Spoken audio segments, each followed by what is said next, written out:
Bonjour à tous et bonjour à toutes. Bonjour Lise, Bonjour à tous. Salut Jean-Marc. tu vas bien?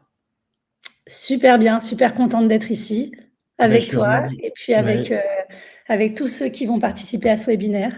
ouais, je suis ravi de t'accompagner et d'être avec toi pour ce troisième webinaire du volet Anthrope sur la série l'IA et l'humain dans les organisations. Et aujourd'hui, pour ce mercredi 3 juin, on va parler travailler avec l'IA. Quelles sont les transformations humaines derrière les outils? Parce qu'on parle beaucoup d'outils, mais on va un peu parler des people, on va parler des personnes. Comme d'habitude, bienvenue donc à toutes et à tous. Vous allez pouvoir retrouver notre petit système de questionnaire en ligne.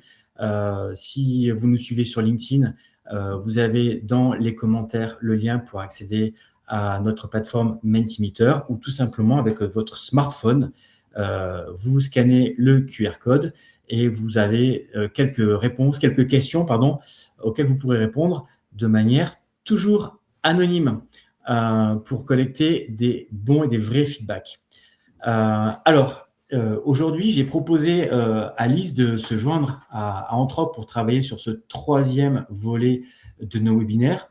Pourquoi? Parce que Lise, tu vas te présenter dans quelques instants, mais tu as mené depuis quelques mois toute une série de webinaires, de podcasts avec des professions, des professionnels d'horizons très variés. Et ça t'a permis d'avoir une vision assez fine, en fait, de ce qui se passe dans les organisations. Pas forcément des organisations de très grande taille, mais des types chez les entrepreneurs, chez les consultants, mais aussi des professions libérales, mais également des artisans. Tu vas nous en parler dans quelques instants.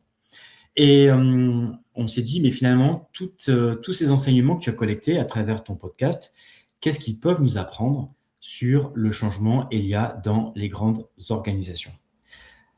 On a donc organisé aujourd'hui ce webinaire en deux grandes sections, qui sont d'abord, moi, en tant que professionnel, quel est mon rapport à l'IA et mes usages? Le second temps fort de notre webinaire, ce sera moi dans mon organisation, dans mon collectif, avec mon équipe, mes collègues, comment ça se passe, l'usage de l'IA et quel impact a l'IA dans mon collectif de travail. Et puis, comme d'habitude, on gardera 5 minutes pour notre classique session de questions-réponses. Alors, je n'aime pas me présenter, mais Lise, dis-nous qui tu es. Je pense que pour ceux qui t'écoutent et qui te voient, ils t'auront peut-être reconnu ou ta voix leur a dit quelque chose. Salut Jean-Marc, salut à tous et à toutes. Ma voix leur dit peut-être quelque chose. Ouais, j'ai travaillé pendant des années pour C'est dans l'air à l'époque de Yves Calvi et je faisais donc la voix entre autres des reportages parce que j'étais reporter. Et souvent on me dit que j'ai une signature vocale. Donc pareil, si vous connaissez déjà le podcast, vous pouvez peut-être reconnaître ma voix. Qui je suis et d'où je parle, comme on dit quand on est journaliste. C'est important de savoir qui s'adresse à vous. Moi, je suis pas consultante, comme l'a dit Jean-Marc. Je porte d'autres lunettes pour regarder les bouleversements que font l'IA sur le monde du travail. Je suis donc journaliste depuis une vingtaine d'années. Je suis diplômée de l'École supérieure de journalisme de Lille. L'ESJ Lille. J'ai donc bossé pour C'est dans l'air en tant que reporter en France, à l'étranger, que ce soit pour suivre des campagnes présidentielles, pour suivre des Jeux Olympiques à Sochi, à Vancouver. Je suis allée en Afrique du Sud pour couvrir les funérailles de Nelson Mandela. Donc, un large panel, très généraliste, toujours à la rencontre de l'humain pour Oui. collecter de l'information. J'ai été aussi pendant une douzaine d'années à France 24, la chaîne d'info continue du service public à l'international. Donc, j'ai fait aussi de l'antenne, de l'animation de débat et aussi pas mal de choses en coulisses, de la rédaction en chef notamment. Pourquoi on est ensemble aujourd'hui? C'est parce que maintenant je suis journaliste indépendante, je fais des conférences, des podcasts en marque blanche, du média training et donc ce beau podcast, il y a encore du taf que j'ai lancé en septembre. Il y a 38 épisodes. Ça sort tous les mardis. Je vous encourage à aller regarder quels épisodes peuvent vous intéresser. Et l'idée du podcast, Alors, c'était de partir du ouais, terrain. pourquoi ce podcast? Ouais, c'est Je te dis ça. le petit pitch, c'est du coup le futur du travail à l'ère de l'IA. C'est un positionnement terrain. Ce n'est pas un positionnement tech. C'est pas un podcast sur l'IA, c'est vraiment un podcast sur l'humain face à l'IA, L'idée, c'est de comprendre ce qui se passe, les bouleversements dans le monde du travail actuellement. Et puis, après ces 38 épisodes, je me suis rendu compte que je pensais lancer un podcast sur les usages de l'IA au travail et qu'en fait, c'était un podcast sur l'humain face aux transformations, face au changement qui est en train de s'opérer avec cette arrivée massive des IA génératives, des IA agentiques. Super, passionnant. Donc Lise, on va commencer avec notre première partie, moi professionnel, mon rapport à l'IA et mes usages. Avant de commencer cette partie, on va débriefer dans quelques instants les premières questions. Mais tu as rencontré, donc tu disais, toute une série de professionnels, à peu près 22 professions différentes, parmi lesquelles des consultants indépendants, des professions libérales, des avocats, des radiologues, mais également des professions beaucoup plus surprenantes, tels que des chefs cuistots, des boulangers de mémoire, des designers, des graphistes. Voilà. Un écrivain, un musicien. Un écrivain. Également, de mémoire, un des derniers épisodes, c'est Olivier Sibony qui a écrit La décision à l'âge. Faut-il décider encore à l'ère de l'IA? Qu'est-ce que déjà ces premiers éléments, qu'est-ce que ces entretiens t'ont permis de capter en termes de positionnement de tes interlocuteurs vis-à-vis de l'IA? Alors, le positionnement des interlocuteurs, déjà, moi, je décide d'interroger des gens qui utilisent l'IA. D'accord. Donc, Okay. ils sont pas réfractaires, puisqu'ils me parlent de leurs usages de l'IA. Oui. Mais ma posture, c'était déjà d'aller chercher, en effet, des professions un peu différentes. Tout le monde sait que quand on est consultant, quand on est dans le marketing, quand on est dans les rédactions, quand on est journaliste, quand on est avocat, c'est des métiers où on utilise comptable, c'est des métiers où on utilise beaucoup l'IA. D'ailleurs, j'ai des représentants, hein. J'ai des gens qui bossent dans le marketing, j'ai des avocats, j'ai un expert comptable dans les épisodes. Mais l'IA s'est infiltrée dans le quotidien, dans le travail d'autres secteurs, pas que le secteur d'école blanc, pas que le secteur tertiaire, pas que les CSP+. Et c'est ça qui est vachement intéressant. Il y a des choses chez le boulanger, il l'utilise pour améliorer sa recette de croissant, mais il l'utilise aussi pour faire des tâches qu'il ne faisait pas auparavant, par exemple des supports de communication. Un maraîcher, ça c'est une rencontre assez touchante, assez surprenante pour moi. Quand on bosse seul, qu'on soit maraîcher ou qu'on soit chef d'une très petite entreprise, on se retrouve en solo. On travaille seul. Et ce maraîcher, il utilise l'IA comme un partenaire, comme un collègue, comme un assistant pour l'aider en technique, pour l'aider aussi quand il a un problème, il a envie de se confier à quelqu'un et qui travaille en solo. Donc ça, c'est une problématique aussi. On voit que dans tous les secteurs d'activité, on a des usages, en fait, qui sont en transverse. Et c'est ça qui est vachement intéressant, je trouve. Top. Eh bien, c'est ce qu'on va voir. Parce que avant de continuer, je te propose de débriefer les questions du Mentimeter. On avait posé 5 questions. C'est débriefer les 3 premières questions. Alors, quelles sont-elles? La première question, c'était comment vous positionnez-vous vis-à-vis de l'IA aujourd'hui? On avait posé des choix un peu marqués, plutôt nihilistes, attentistes. Et là, ce qu'on voit, c'est que enthousiasme, fonceur, dépassé. Ce qu'on voit, c'est quand même aujourd'hui, il y a quand même plutôt un enthousiasme. En tout cas parmi les réponses qu'on a collectées sur cette technologie et sur les possibilités qu'elle ouvre. Est-ce que donc pour toi c'est une surprise, cet enthousiasme, tu l'as vu parmi tous tes entretiens? Ouais, je vois cet enthousiasme, mais je vois aussi ce qui peut être aussi une réponse à ceux qui sont un peu dépassés ou attentistes, où on peut être enthousiaste et quand même se demander jusqu'où ça va aller, cette arrivée de l'IA dans nos organisations et dans notre façon de travailler. C'est qu'en fait, de ce que je retiens des épisodes, c'est qu'il n'y a pas besoin d'être technophile, vraiment un geek ultime pour intégrer l'IA dans notre travail et dans notre orga. Ça, c'est vachement intéressant parce qu'en fait, justement, c'est la première fois qu'on peut faire des choses sans savoir coder. Ce n'est pas réservé juste à une élite de techos. Et dans une entreprise, c'est ça aussi qu'il faut qu'on comprenne. C'est que pour bien déployer l'IA en entreprise et en organisation, il ne faut pas que ce soit seulement réservé à la petite cellule de ceux qui s'occupent des trucs techniques, vous voyez, les DSI, etc. C'est ça qui est hyper important. De tous les entretiens que j'ai, par exemple, j'ai parlé avec Bruno Lussato, qui est un chef d'entreprise et qui est ambassadeur du plan national Osélia, et c'est ça qu'il me dit. Il me dit, les entreprises, pour qu'elles réussissent leur déploiement de l'IA, il faut que ça infuse sur toutes les strates et que ce soit pas réservé juste à quelques-uns. Au-delà des outils, il y a donc un état d'esprit qui est en train de se développer et qui doit diffuser dans les entreprises. C'est plus voir que le chatbot, mais c'est voir comment l'IA peut transformer son activité au quotidien, non pas la substituer, mais la compléter, j'imagine. Ouais, alors ça c'est intéressant, c'est que au début des IA génératives et même dans beaucoup d'actions, on voit l'IA comme un remplacement. On Oui. automatise des tâches, comme on dit, à faible valeur ajoutée, des tâches routinières, rébarbatives, des tâches qu'on peut automatiser. OK, donc ça, on voit l'IA comme un assistant, on automatise. Mais ce qu'on voit, ce qui est vraiment intéressant maintenant, c'est d'utiliser l'IA pour autre chose, pour faire des tâches qu'on ne faisait pas ou pour se challenger. Pour nous aider à une prise de décision. Par exemple, j'ai parlé avec un chef d'entreprise qui s'appelle Nicolas Hazard. Nicolas Hazard, qui est président d'un groupe qui s'appelle INCO, qui est sur 130 pays. Lui, il est le patron et il utilise l'IA au quotidien pour s'aider à la prise de décision. Donc, on voit que c'est pas juste de l'automatisation, que ça... La formule de dire est-ce que l'IA me remplace ou est-ce qu'elle m'augmente, je dirais les deux, mon général. On peut faire les deux. Tu veux qu'on passe à cette typologie? Ça, c'est intéressant. IA comme assistant. En fait, ouais, pour rebondir sur ce que tu dis, c'est qu'en fait, aujourd'hui, il y a donc toutes les professions utilisent l'IA. Tu l'as dit, il y a à la fois des gens qui l'utilisent en sparring partner. Je pense notamment au podcast avec l'avocate. Tu avais aussi un podcast avec un agent immobilier qui, lui, l'utilise en fait comme collègue et comme assistant. Donc, voilà. Ouais. Qu'est-ce que tu peux Je nous vais en dire? m'arrêter sur l'agent immobilier. Très intéressant. Olivier Roussel, il bosse seul, il est mandataire immobilier. Et lui, il l'utilise vraiment à la fois comme un assistant pour automatiser des tâches, mais il l'utilise aussi maintenant pour remplacer certains de ses prestataires. Ça, c'est intéressant sur l'impact aussi sur les emplois.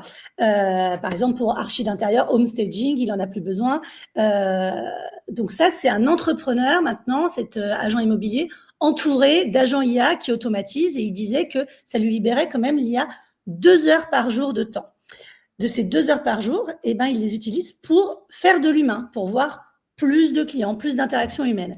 Et le truc hyper intéressant avec Olivier Roussel, c'est que donc on a l'IA comme assistant, l'IA comme collègue, mais aussi on a l'IA comme coach. Il a automatisé un GPT personnalisé pour l'aider dans un truc qu'il trouve difficile, c'est d'être confronté à un client difficile. S'il y a des commerciaux parmi vous ou dans vos équipes, et ben, quand on est commercial, des fois, on se prend des murs, il y a des gens qui nous raccrochent au téléphone. Et ben, dans cet épisode, il nous explique concrètement comment il a créé ce GPT qui lui permet de simuler une conversation avec un client difficile et comment il peut retourner la situation. Il a un petit bouton et finalement, c'est le GPT qui lui fait sa réponse et pour le confronter en fait à cette réalité. Et donc, ça, c'est des usages qu'on n'aurait pas vus au début. C'est pas juste une rédaction de mail, une synthèse de réunion, une synthèse de documents. C'est vraiment un sparring partner. On se répond, on fait du ping-pong réflexif. Et ça, c'est hyper précieux, à la fois quand on travaille en indépendant. Parce que comme tu le disais, Jean-Marc, j'ai pas mal d'indépendants dans les épisodes.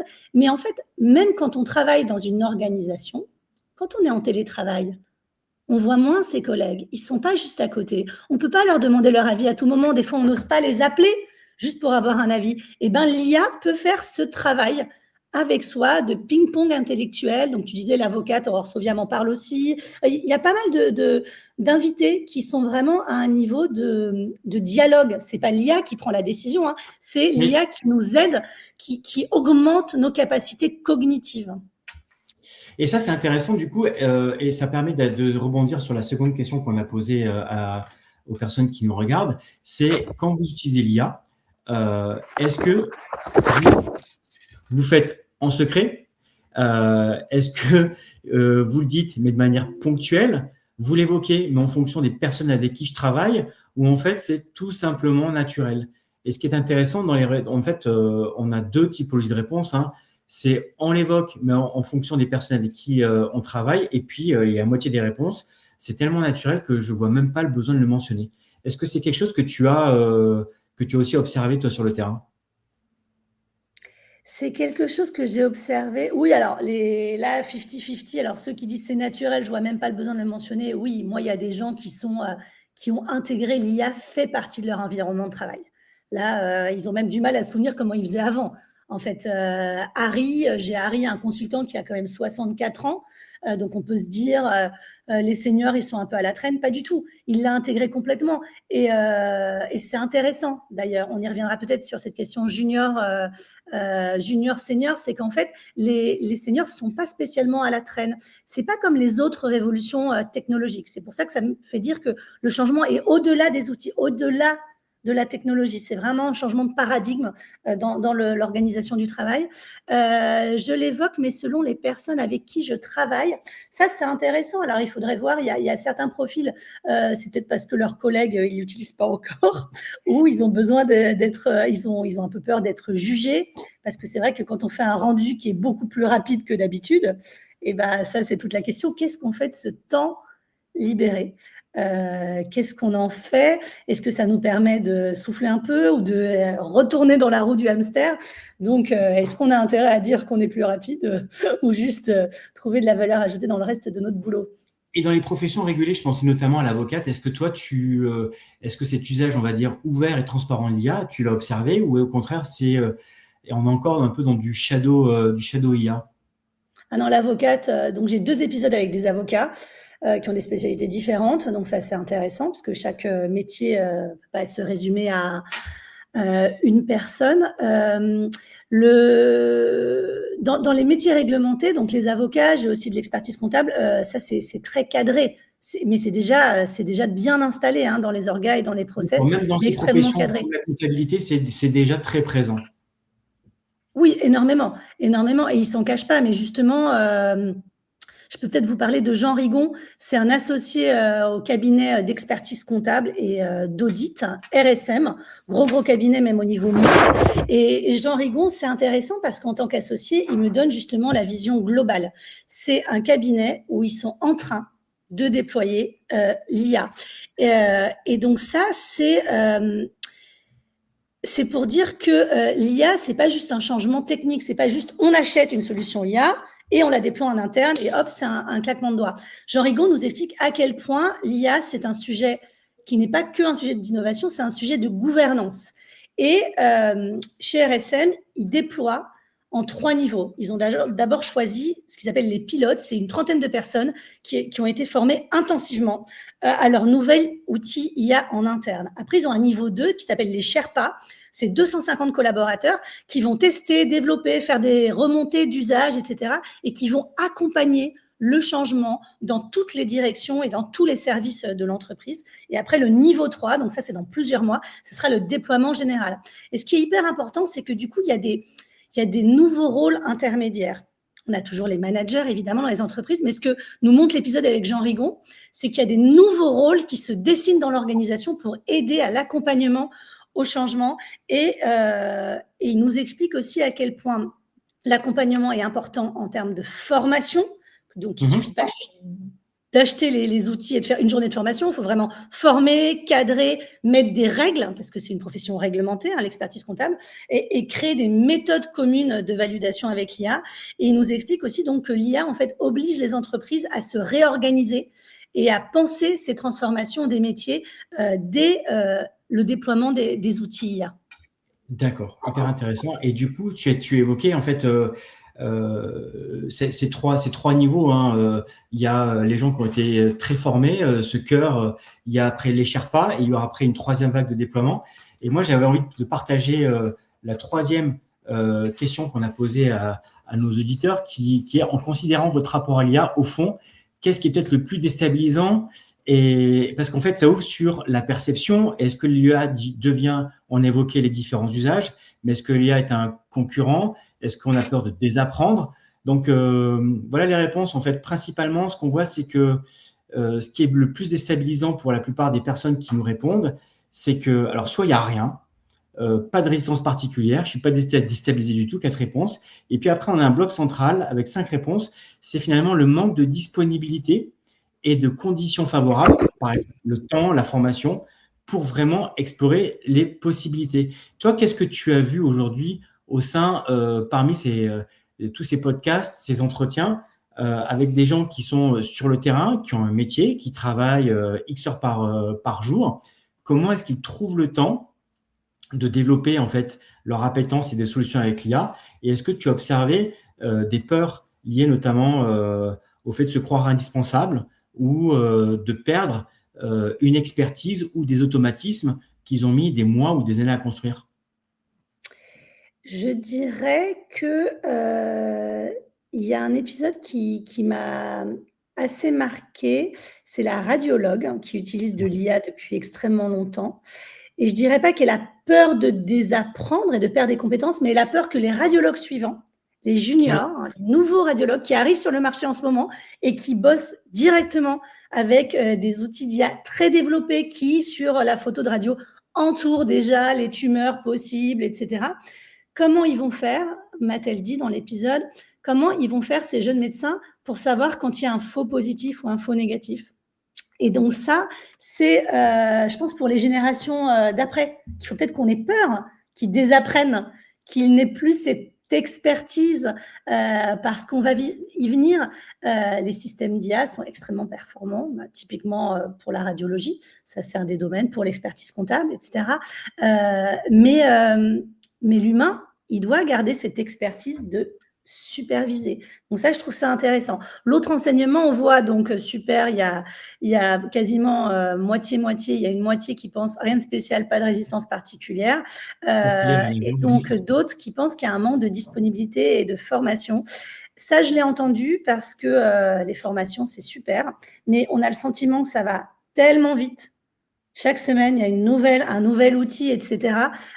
Donc, on se dit, de toute façon, pourquoi je me formerai maintenant? Parce que dans 6 mois, il faudra que je me forme à nouveau. Moi, je dirais, la clé, c'est d'être formé à l'art du prompt. Et c'est ce que me disent plusieurs des témoignages recueillis dans le podcast « Il y a encore du taf ». L'art du prompt, c'est savoir bien demander, bien chercher avec l'IA. Et ça, c'est comme plusieurs témoignages me disent, c'est comme quand on a un stagiaire dans notre organisation. Ok, le stagiaire, et là c'est un super stagiaire parce que l'IA, elle ne se plaint jamais, elle travaille 24/24, elle est jamais fatiguée, et puis en plus, elle va pas être vexée si on lui dit refais, c'est pas bien fait. Mais un stagiaire, pour qu'il bosse bien, il faut hyper bien le cadrer, en fait. Donc, il faut, nous, déjà, beaucoup bosser en amont. Il faut savoir exactement ce qu'on va demander à l'IA pour après avoir une réponse satisfaisante, une réponse qu'on va pouvoir utiliser dans notre travail. Et du coup, ça, les formations, évidemment, il y a des formations aux outils en interne, en fonction de quel outil est développé en entreprise.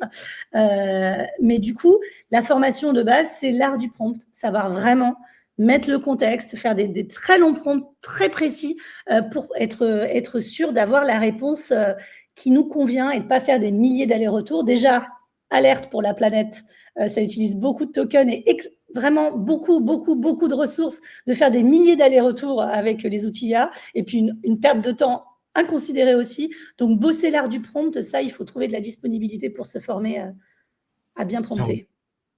Merci. Je quitte le Mentimeter pour retourner dans la seconde partie de notre webinaire parce qu'en fait, le temps file. Il nous reste 20 minutes déjà.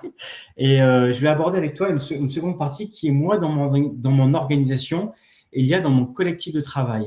Et il y a un sujet que tu as évoqué tout à l'heure qui est en fait comment je travaille avec un outil qui peut être déstabilisant parce qu'il est très précis. Si je sais bien prompter, en fait, l'IA va me donner des réponses très convaincantes. Et du coup, la question que je vais te poser, toi, dans les organisations que tu as interrogées, quelle est la posture de tes répondants sur comment garder son esprit critique quand l'IA devient finalement très convaincante?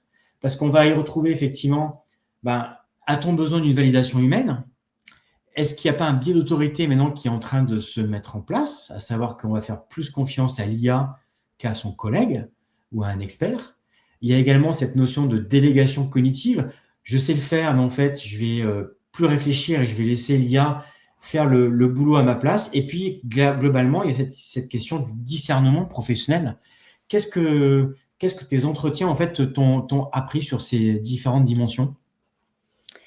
Alors, ce que j'ai retenu et ce qui est rassurant, c'est qu'aucun de mes invités ne m'a dit avoir abandonné la vérification.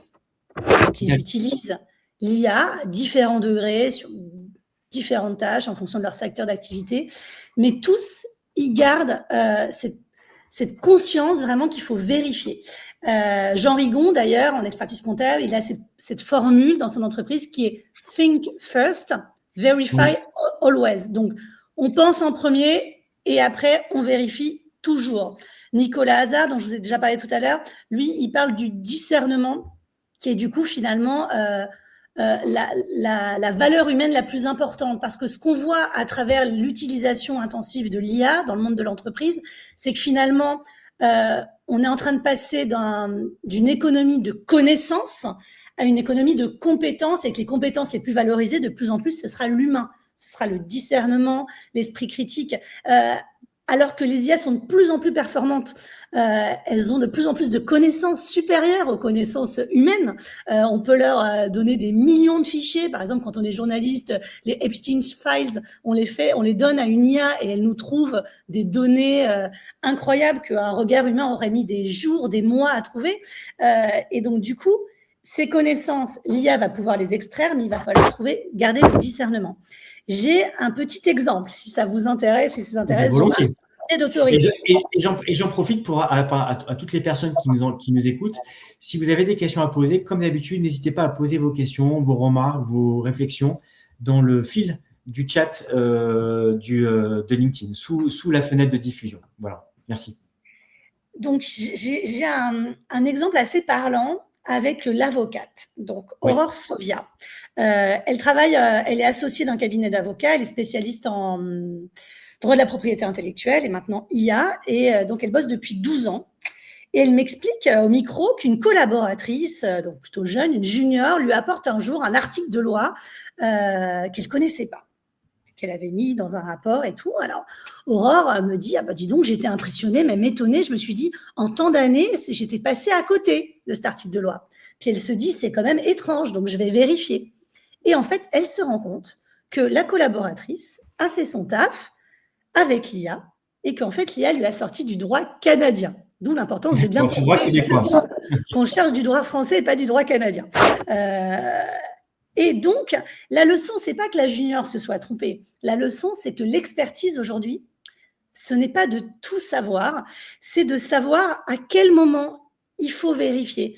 Et ça, je trouve ça hyper intéressant. Ce n'est pas de produire des bonnes réponses, puisque l'IA maintenant est capable de produire de bonnes réponses.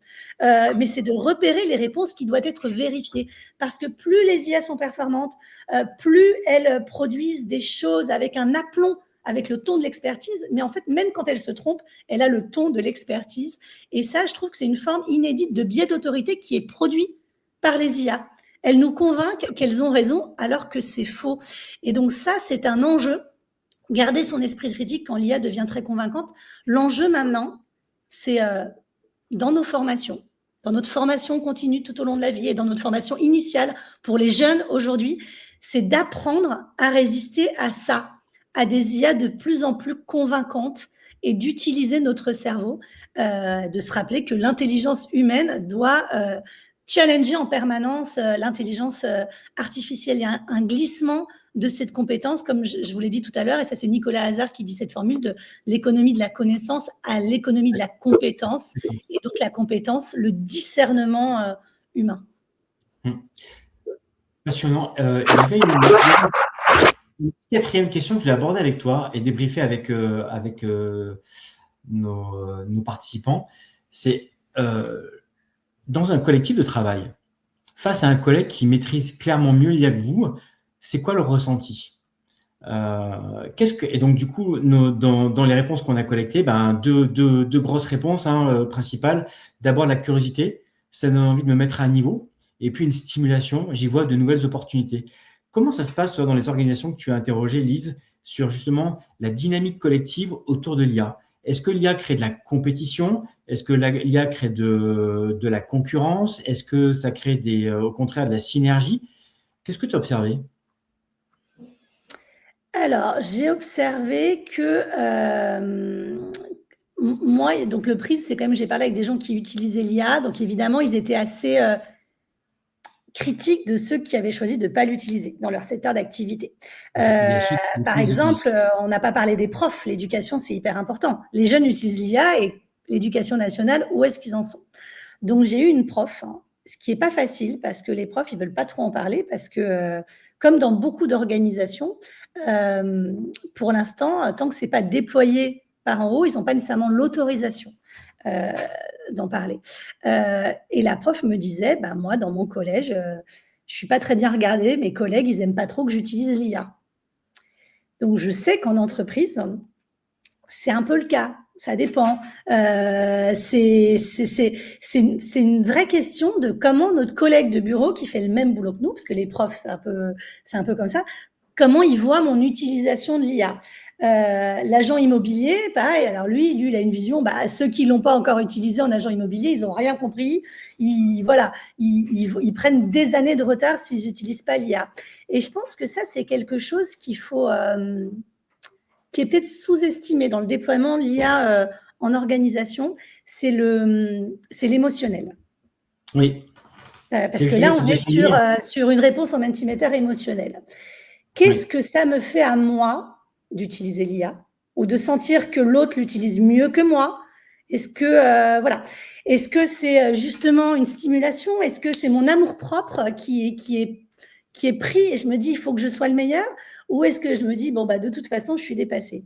Harry Baron, je vous en ai parlé tout à l'heure, le consultant de 64 ans, lui c'était de l'amour-propre qui a fait qu'il s'y est mis à l'IA, parce qu'au tout début de l'IA générative, fin novembre 2022, l'arrivée de ChatGPT grand public, lui, il s'y était pas du tout mis.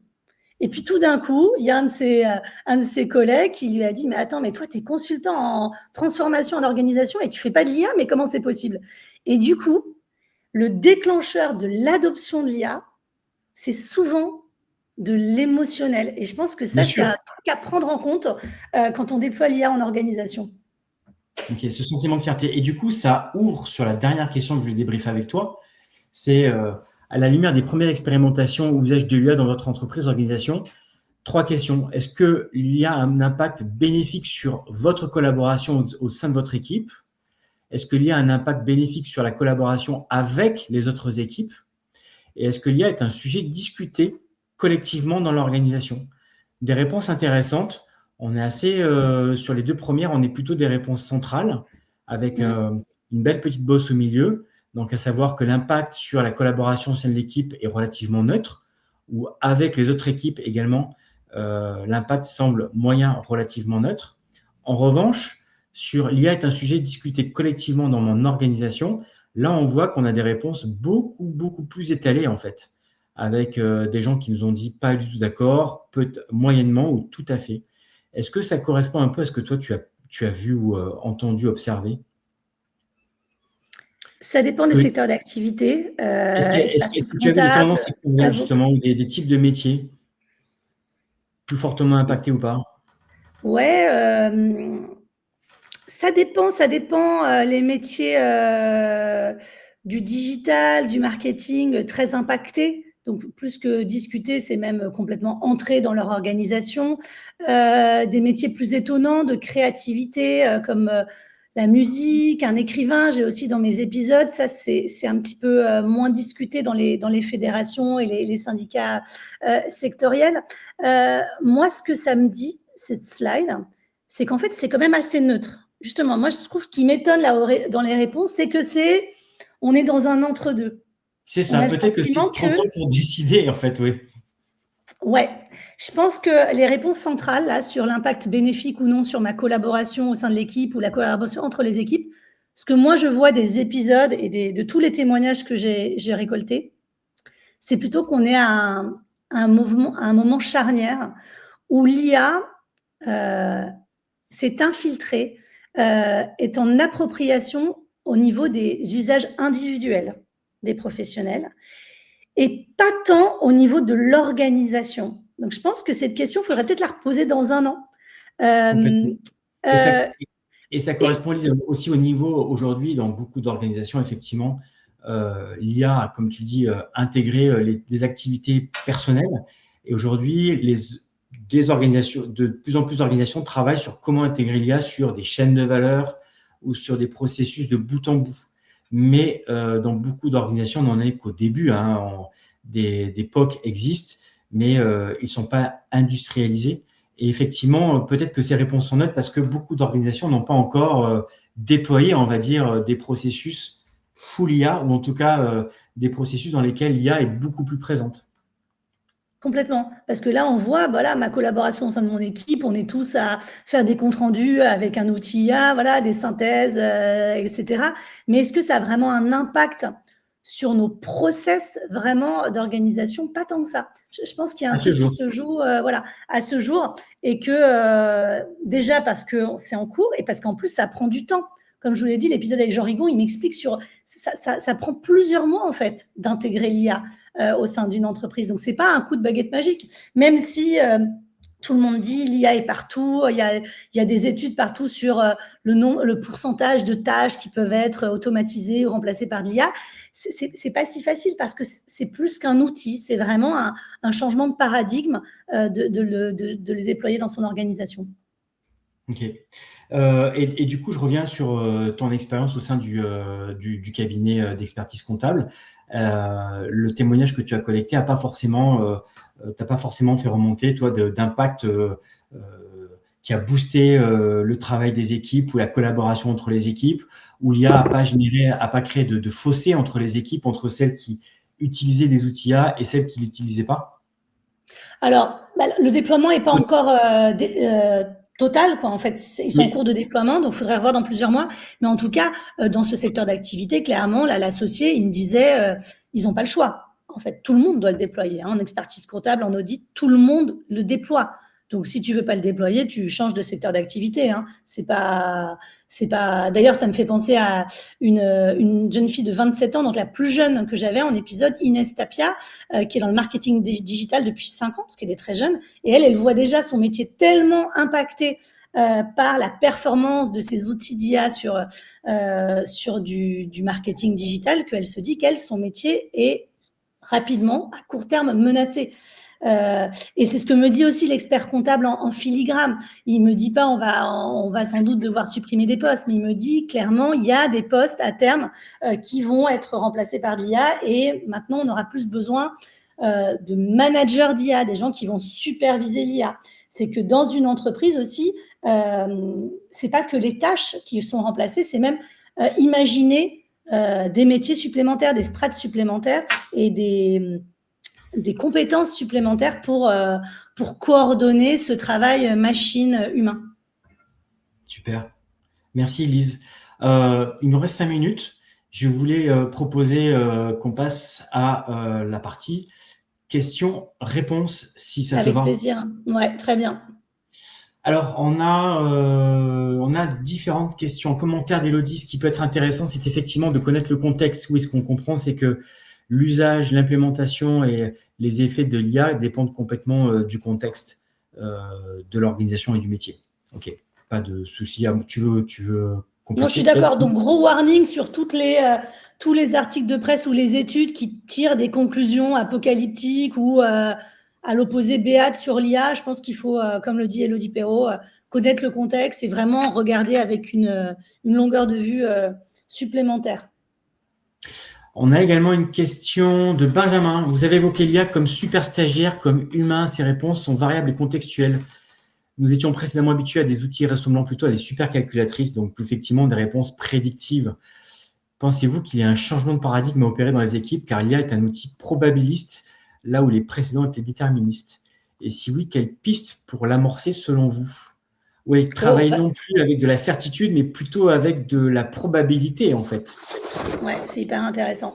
Vaste débat, et puis je me rends pas compte dans quel secteur d'activité travaille Benjamin.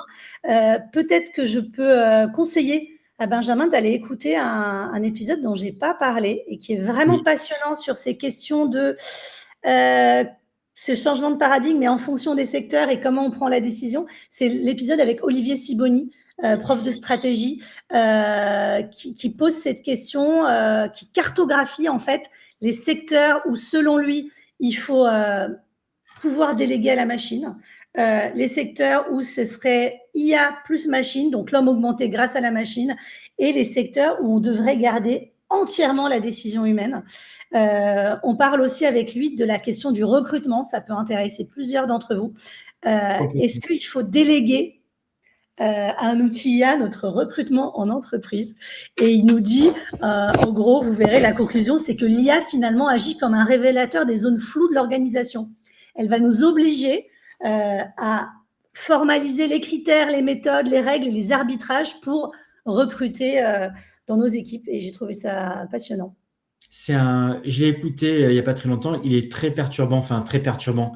Il est passionnant parce qu'Olivier Siboni dit en fait, arrêtons de vouloir décider à la place de l'IA. Des fois, l'IA décide mieux que nous. Et sur ce sujet du recrutement, c'est qu'effectivement, les CV aujourd'hui sont générés par IA, les sélections de CV sont faites par IA. Et Olivier dit, mais la sélection qui est faite des profils, elle a besoin d'une touche humaine parce que sinon, on va terminer par des clones où en fait, c'est fermé dans une bulle de compétences, quoi. On a une troisième question intéressante. Pour les jeunes qui débutent leur carrière, quels sont les principaux risques à éviter lorsqu'on intègre l'IA dans son travail au quotidien?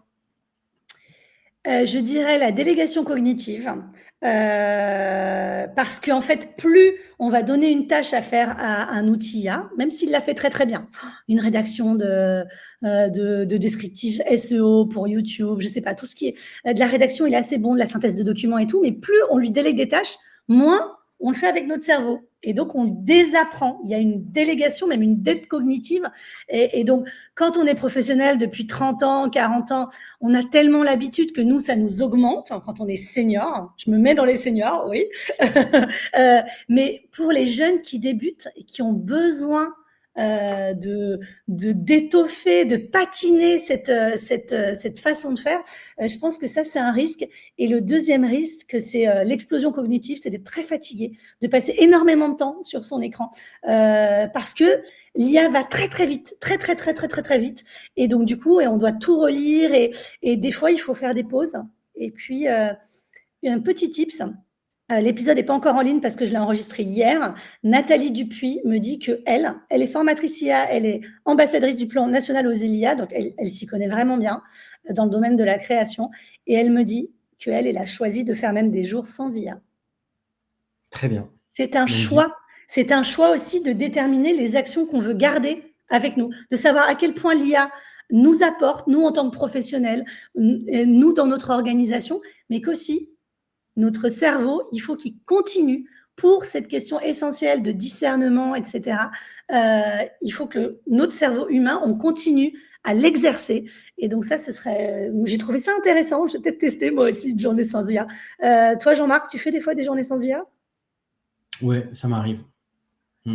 Plutôt le week-end. C'est les week-ends des connexions.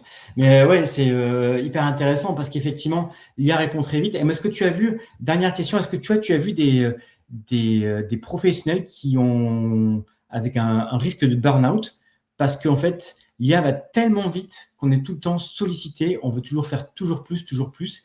Est-ce que toi, tu as vu parmi les personnes que tu as rencontrées dans tes podcasts, des risques ou des situations d'épuisement? Compliqué à dire parce que quand on enregistre en on, comme on dit, le micro, Ouais. quand le micro, des fois, il y a des choses intéressantes qui se passent par téléphone. Moi, je fais un call préparatoire pour rencontrer la personne, comprendre de quoi on va parler, bien préparer mon épisode. Et des fois, quand le micro tourne, on a des choses un peu moins, voilà. Il y On a a le revers envie du micro. de paraître bien. Ouais, le burn-out, je connais des gens autour de moi et tout, mais dans les épisodes, non. Mais D'accord. je pense que c'est quelque chose qui, si on souffle pas bien fort et qu'on fait pas des pauses et qu'on choisit pas, là on utilise l'IA, et ben ça peut être un risque, surtout voilà dans la production, marketing, rédaction, etc. Consultant, je pense que c'est quelque chose, c'est un domaine où il faut y prendre garde, ouais. D'accord. C'est une bonne recommandation, Jean-Marc. Merci, Lise. C'était passionnant. Je rappelle à nos participants le lien avec le QR code vers ton podcast. Il y a encore du taf qu'on peut retrouver, je crois, sur les plateformes Google, YouTube ainsi qu'Apple, c'est ça, Deezer et, Ouais, euh, Podcast et Addict, à peu près toutes les Spotify. podcasts, ouais, Voilà. c'est gratuit, n'hésitez pas même laissez-moi des commentaires, envoyez-moi des messages, ou peut-être que dans votre entourage ou vous-même, vous pourriez être intéressant pour le podcast en fonction de votre secteur d'activité. Et puis, ça nourrit les échanges, la discussion, parce que l'IA, ça nous concerne tous. Est-ce que tu as un dernier conseil à nous donner sur l'usage de l'IA ou Ouais, pas? en entreprise, je Oui, pense que les usages de l'IA en entreprise, il faut pas seulement le voir comme un outil de productivité, pas que pour augmenter de la performance. Je pense qu'il faut le voir comme une nouvelle façon de travailler ensemble et de l'insérer dans toute l'organisation du travail, comme on l'avait déjà dit. Mais je pense que l'IA va bien au-delà d'un outil de productivité, même s'il faut garder en tête que c'est un outil au sens où ce n'est pas une personne. Et donc, c'est à nous, humains, de choisir, de décider comment l'utiliser et comment le déployer au mieux. eh ben, ce sont sur ces mots, Lise. Je te dis un grand merci qu'on termine ce webinaire. Excellente continuation à toi. J'invite tous nos auditeurs à consulter, écouter, peut-être pas tous, mais en tout cas écouter quelques enregistrements, quelques podcasts. C'est passionnant. J'en ai écouté pour ma part 5-6. C'était super intéressant. J'apprends beaucoup de choses. Et merci encore Oui, à le nous. dernier mot, c'est que même si on a un épisode sur un avocat et qu'on n'est pas avocat, ça nous apprend des trucs. Tout à fait. Pareil pour le Complètement. boulanger, c'est pas sectorisé, c'est un podcast pour penser l'IA dans le monde du travail. Pour des outils précis en fonction de vos secteurs d'activité. Il y a des séries de podcasts sur IA et RH, IA et avocat, ce que vous voulez. Moi, c'est un podcast global qui nous permet de penser cette transformation en cours dans le monde du travail. Merci beaucoup, Lise. Salut à tous, salut À Jean-Marc. bientôt. Salut à tous. Au revoir.